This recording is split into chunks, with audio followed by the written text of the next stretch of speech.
A weird thing happened about 2 weeks ago. I was on Instagram and suddenly up popped this picture.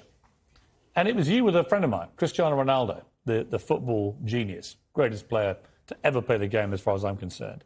And you'd been to see him just privately. And he was saying how great it was that he'd met you and you'd gone there.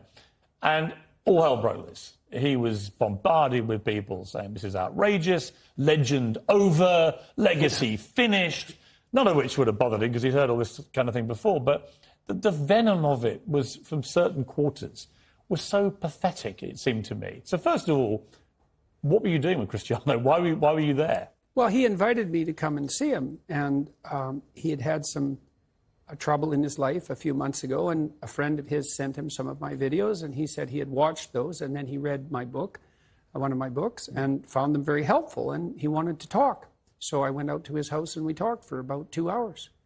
And he showed me all his equipment for keeping himself in tip-top condition, and we talked a bit about his companies, but mostly we talked about what he wanted in the future and some of the obstacles that he's facing while pursuing that. And so we had a strategic conversation, I would say, for about, on those topics for about 90 minutes. Were you, in a way, the Ted Lasso figure in his life? Well, that's what it felt like. He didn't realise he was missing? Yeah. Well, I think maybe he did realise that he was missing it because he seemed to have found it to some degree in those lectures. And so, and I always like to hear not only what people are up to, but what they want. And one of the things I loved about my clinical practice, which was very much predicated on this, like, well, you're miserable, let's say, and not to say that he was, because he has a good life in many ways, but if you could envision a path forward out of your misery, let's say, to somewhere better, what would that look like?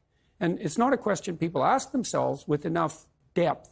And then, having developed that vision, what are the strategies that might be put in place to make that more likely? And again, not in a manipulative way, but if you had to conduct yourself in the proper manner to bring about this desirable end, or at least to move towards it, how would you organize your behavior? When someone like Cristiano, who, you know, we know what the personal problem was, he'd lost a baby, he and his partner was incredibly sad for him. And professionally, after that, a lot of turmoil as to whether he was going to stay at his club and so on and so on. It seemed to me, talking to him in the last couple of days after he saw you, he's in a much better place, actually. That's what happens when you hang out with reprobate like me. Yes, but really interesting to me that so you and he both got criticised for just seeing each other, but actually it was clearly very helpful to him. Well, I hope so. That would be lovely if it was true. It's a weird position, isn't it? There's you, Dr. Jordan Peterson, this guy that comes out of Canada, lecturing students, and then you're at the home of the greatest football player of all time, and you're genuinely helping him. I mean, Ronaldo is known as one of the most mentally strong athletes has ever been. Yeah, right. Not just physically, but mentally strong. And yet he needed someone like you to help him. I find that really fascinating. Well, I don't know if he needed me because he's a pretty competent guy, but you know, you can always, and this is something that very competent people do, you can always improve on the edge, you know.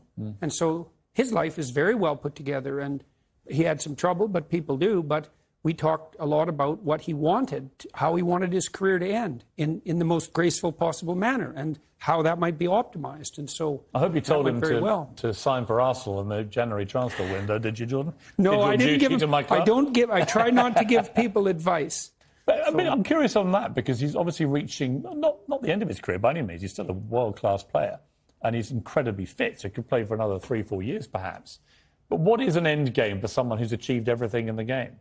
Yeah, well, that's a good question. It's hard for people who have had a stellar career, especially one that's to some degree predicated on youth, to figure out what to do with the rest of their life. Now, he's well set up because he's a very canny businessman, and he has a young family, and he has lots of friends. And as far as I could tell on that front, he's situated himself extremely intelligently. So I think it looks to me like the transition for him is going to be quite smooth. So, but that's a testament to his wisdom because he made sure that his life was founded on more than one dimension of attainment, and that was very wise. And, does it make everyone you feel? should do that. Does it make you feel good that even people like him can find great solace from watching your lectures?